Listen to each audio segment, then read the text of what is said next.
As entrepreneurs, we try and speed up everything we do. We want momentum, we want velocity, we want to get more things done.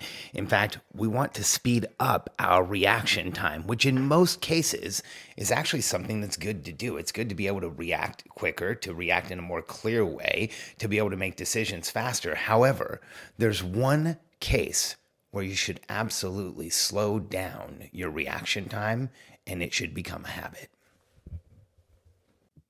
I'm Alex Sharfin, and this is the Momentum Podcast, made for empire builders, game changers, trailblazers, shot takers, record breakers, world makers, and creators of all kinds. Those among us who can't turn it off and don't know why anyone would want to. We challenge complacency, destroy apathy, and we are obsessed with creating momentum so we can roll over bureaucracy and make our greatest contribution. Sure, we pay attention to their rules, but only so that we can bend them, break them, then rewrite them around our own will. We don't accept our destiny, we define it. We don't understand defeat because you only lose if you stop, and we don't know how. While the rest of the world strives for average and clings desperately to the status quo, we are the minority, the few, who are willing to hallucinate there could be a better future, and instead of just daydreaming of what could be, we endure the vulnerability and exposure it takes to make it real. We are the evolutionary hunters, clearly the most important people in the world,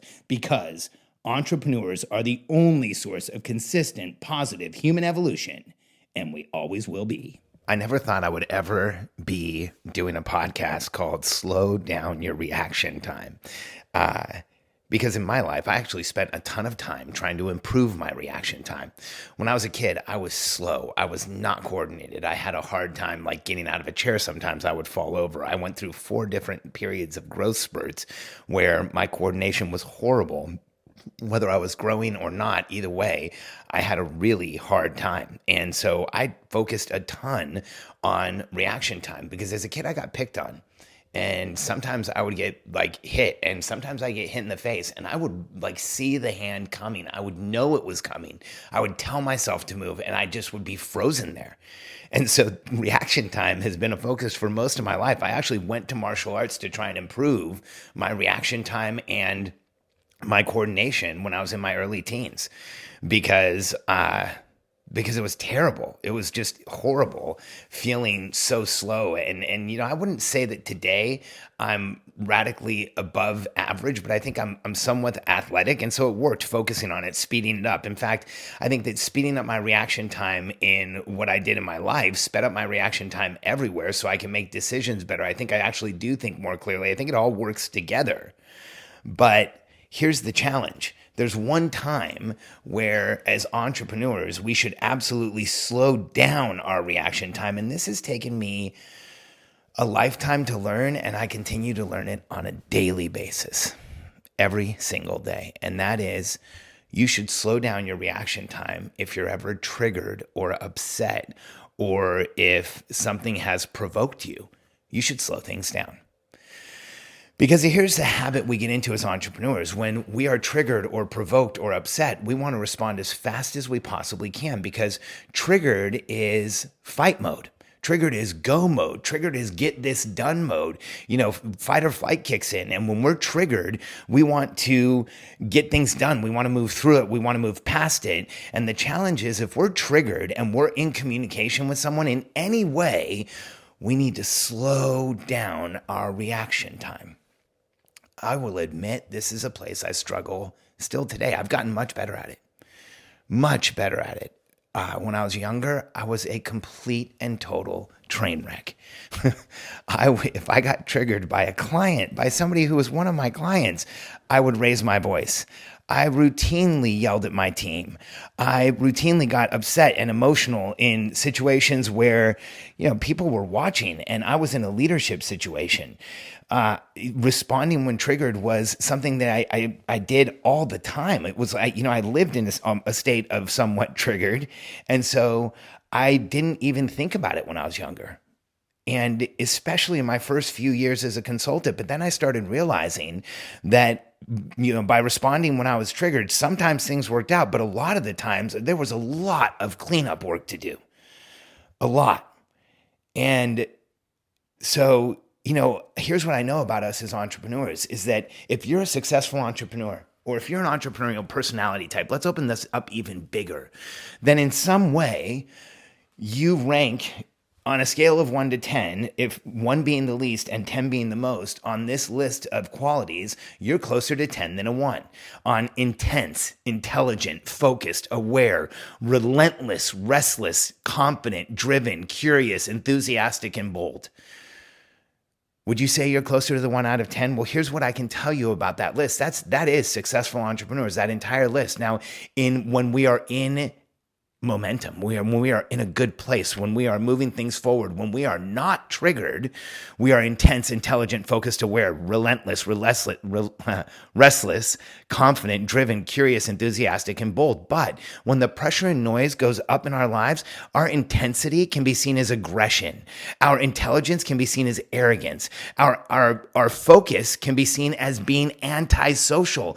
Our awareness, relentlessness, and restlessness is seen as sensitivity, being cutthroat, and even hyperactive. It gets worse when the pressure and noise goes up in our lives, when we're triggered. The confidence that makes us successful, the drive that makes us move forward, the curiosity that makes us solve the problems around us can be seen as conceit, irrationality, and paranoia. And our enthusiasm and our boldness can be seen as being obsessive and risky.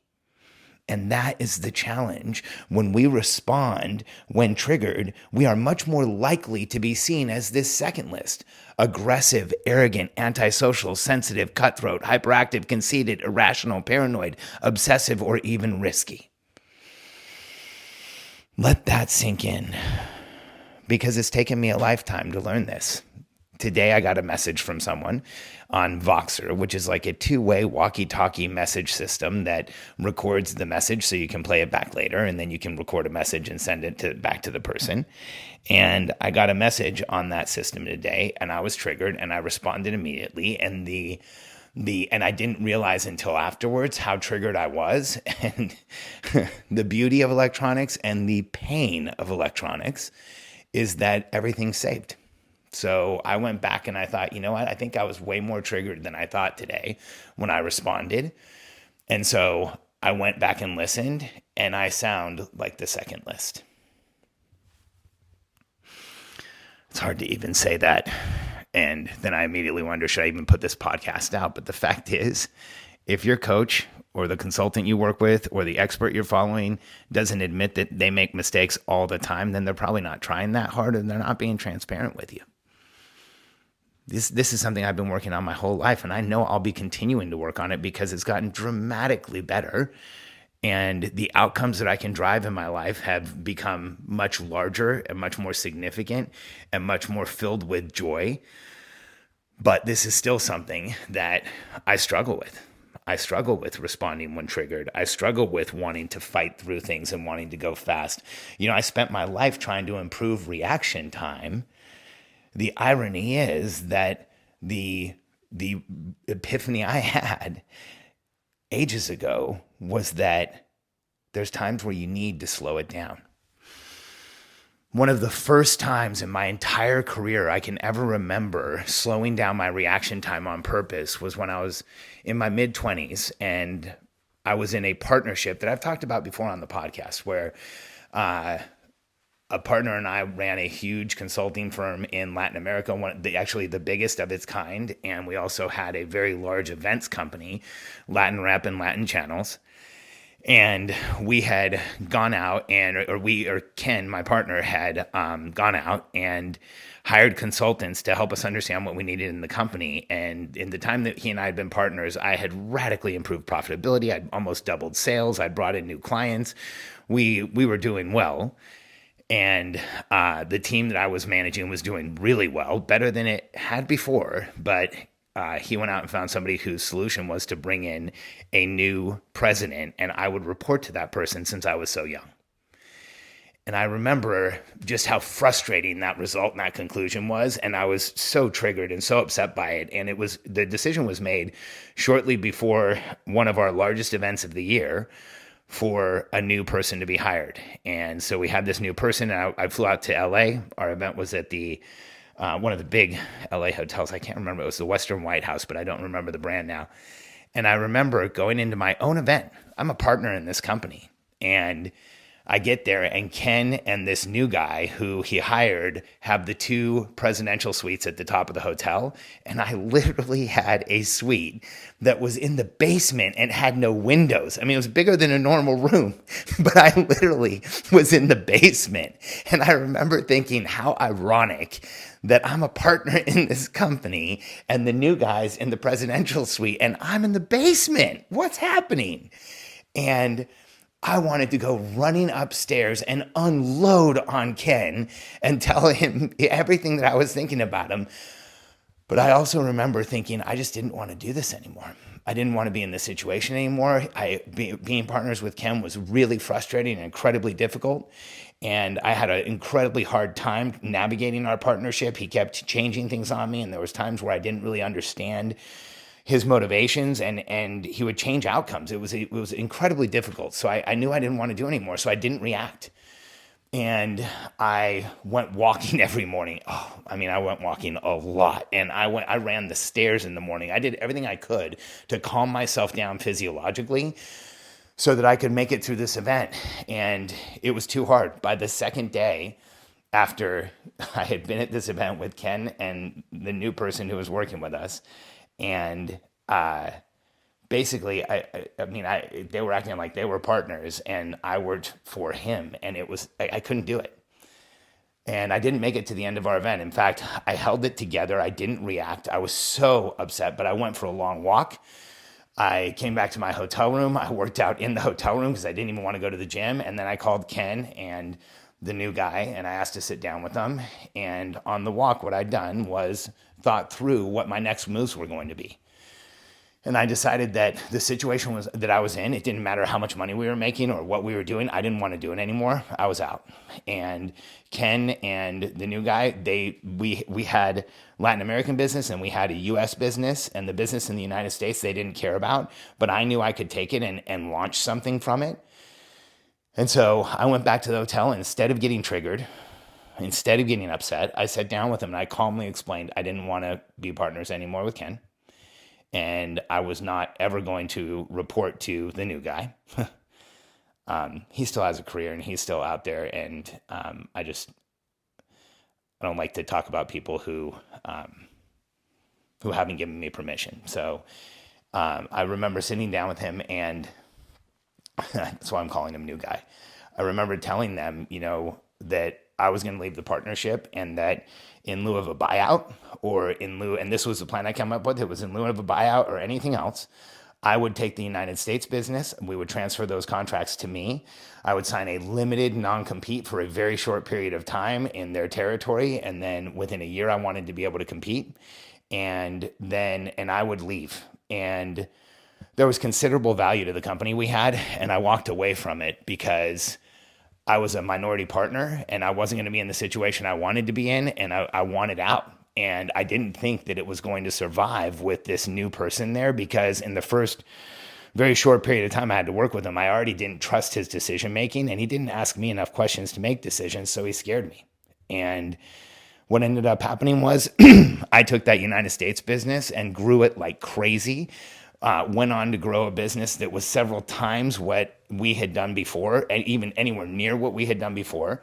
And it was on my own, and I owned it. And within 9 months, that other company was out of business with the new guy at the helm. And so I stayed in my body. I stopped from being triggered. I went for a walk. I got clear on what I wanted, and I actually had a really hugely significant outcome in my mid-20s. And I remember that time because whenever I'm triggered now and I want to go respond to somebody, and this has been since that time, if I'm lucky, that will flash through my head and I'll remember, hey, that was a time where you could have freaked out and yelled and screamed and gotten attorneys and done all the things. And instead you kept in your body and you created an outcome that ended up working way better for you, even though nobody believed in it but you. So you've got to get really clear and really calm in it. Like, if I'm lucky, I see that, but I don't see it every time. So I do everything I can to remember not to respond when triggered. In fact, for years, I drove around with a pulse oximeter in my car. I still have one on my desk. It's a pulse meter that you put on, and it tells you what your heart rate is and how oxygenated your blood is. Because when you're in fight or flight, your heart rate will be elevated, and you can see it immediately on a pulse ox, and you can actually watch it as you calm down. So I won't respond to people if I've got one of those on and my heart rate's anywhere near over 100 beats per minute. My resting heart rate's usually in the mid 50s. And so if it's anywhere approaching 100, it means I am triggered. And here's what I now understand about triggered communication is that when I was younger, I thought that fast reactions and getting things done and making it fast was the best thing that you can do. And now I understand that triggered communication is almost always miscommunication. Almost always. And I think that if you're triggered and you communicate and you're heard, that you probably were very fortunate.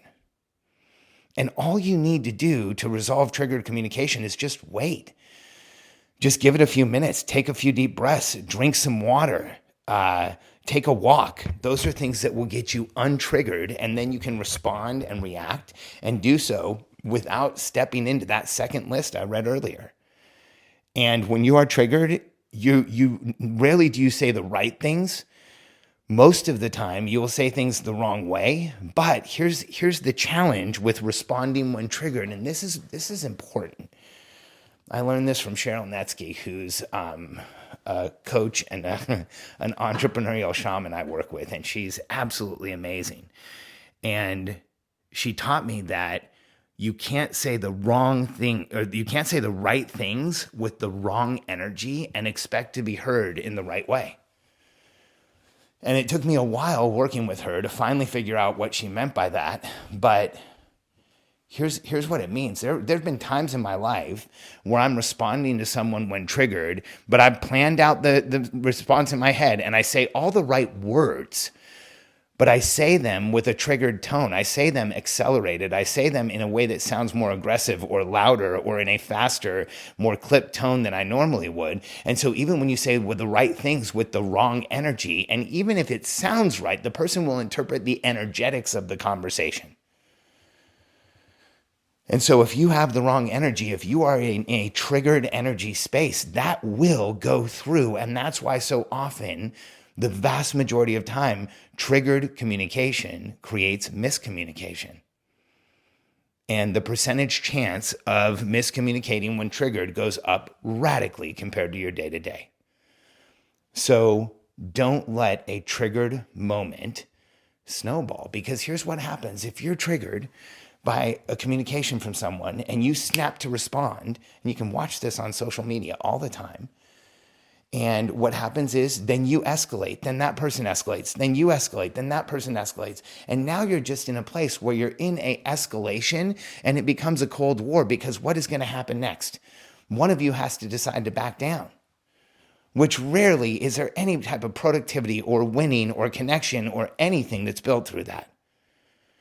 And that's how a triggered moment snowballs. So don't let it snowball.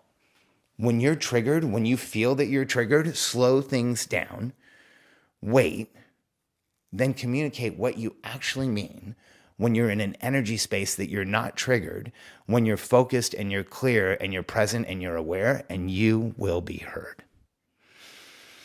If you'd like more strategies on making yourself untriggerable, we have them in our course, momentummasterclass.com. You can go to momentummasterclass.com and check it out. But what's in that course are the keystone habits and a planning system that will make you a better entrepreneur, but it'll also help you show up in the right way for your family, for your friends, for your kids, and for the people around you. Go to momentummasterclass.com and check it out.